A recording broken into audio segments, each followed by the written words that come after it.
All right, so in this series of videos, we'll solve all the problems from practice exam 5. So this is going to be for the first problem. So in the first problem, we want to find the equation of a sphere passing through a particular point, 1, 1, 4, and with a particular center, negative 1, 3, 5. So the first thing that we would do in a problem like this is just take into consideration the center. We know that a sphere, the equation of a sphere is only depends on the center of the sphere and the radius of the sphere. So we already have the center, so now we just need to find the radius. So either way, we know that our equation, taking into consideration the center, is going to look like this. So we'll have x minus a negative 1, so it'll be plus 1 squared plus y minus 3 squared plus z minus 5 squared. And we know that this equals the radius squared, and we're not sure exactly what the radius is.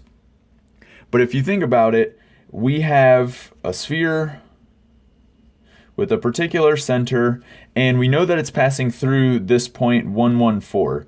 So this point lies on the sphere. We have the center already, and we know that the distance between these 2 points is just exactly equal to the radius.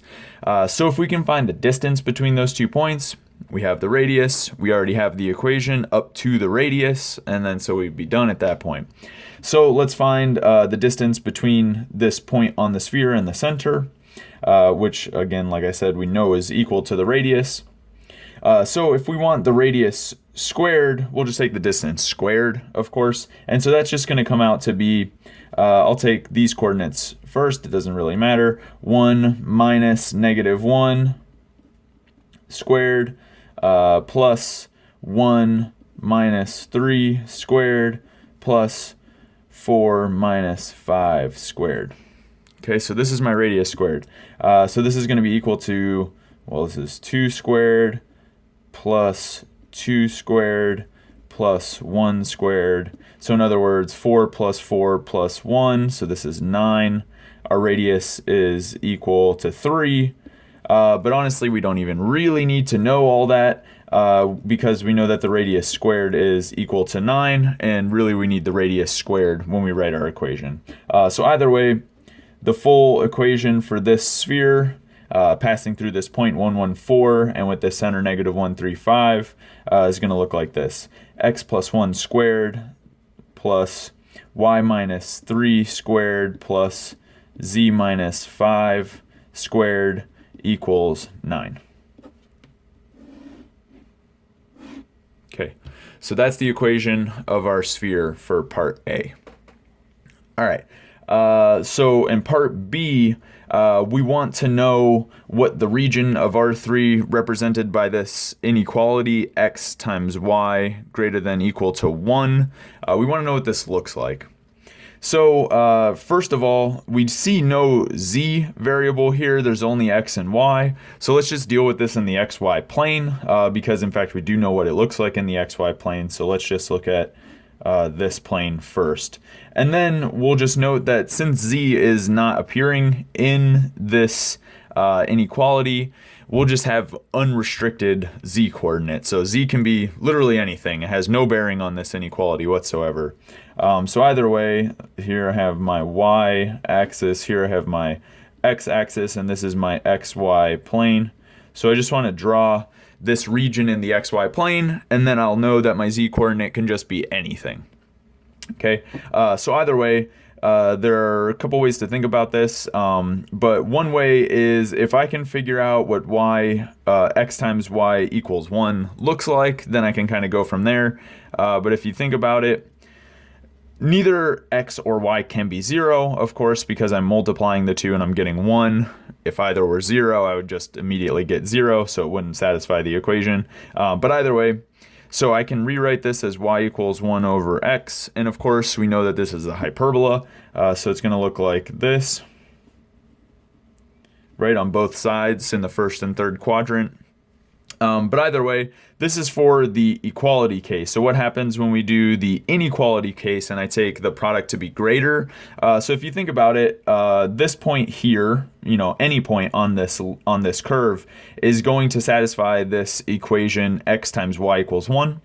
So if you think about it, if I increase the x coordinate here, I'm going to increase this product x times y because both are positive. So it's really just going to be this region here kind of bounded by this hyperbola. So it's the entire region bounded by that hyperbola. And basically the same reasoning applies here. Since both x and y are negative in this quadrant, if I were to take, x or y smaller, I'll actually increase my product. So these two regions here are represented by this x times y greater than or equal to 1 in the plane, in the xy plane. So here is a portion of this, and here is also a portion of this. They're just two disjoint pieces. But either way, so when we try to draw this in 3 dimensions now, our xy plane is going to be orthogonal to the paper, right? So it's kind of somehow coming out of the paper, this plane that I'm talking about, the xy plane.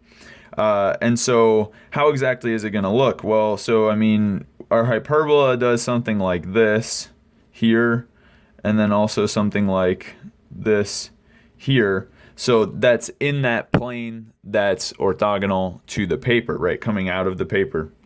And then our z coordinate can just be anything. So positive or negative, doesn't matter.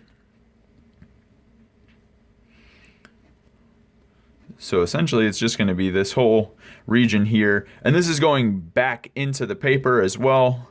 It's a little bit hard to draw that, but either way. And then we also have, so that's kind of my back region, which corresponds to this portion. And then the front region corresponds to this portion, right? Both positive x and y coordinates. But either way, z is still unrestricted, so I can get positive or negative values of z. So again, this is very difficult to draw, but either way, that's the region in the xy plane. And then we're actually taking kind of this hyperbola and just stretching it in the z direction, up and down. So either way, this is what our region is going to look like. And so essentially the idea is when we don't see the z variable, regardless of what this equation or inequality looks like, we can draw it in the xy plane first. And since z is not appearing here, z is just unrestricted. It has no bearing on the equation or the inequality. So we can just draw basically a vertical line above each one of the points in this plane to get our region in R3. Okay, so that concludes the first problem. We'll move on to the second problem now.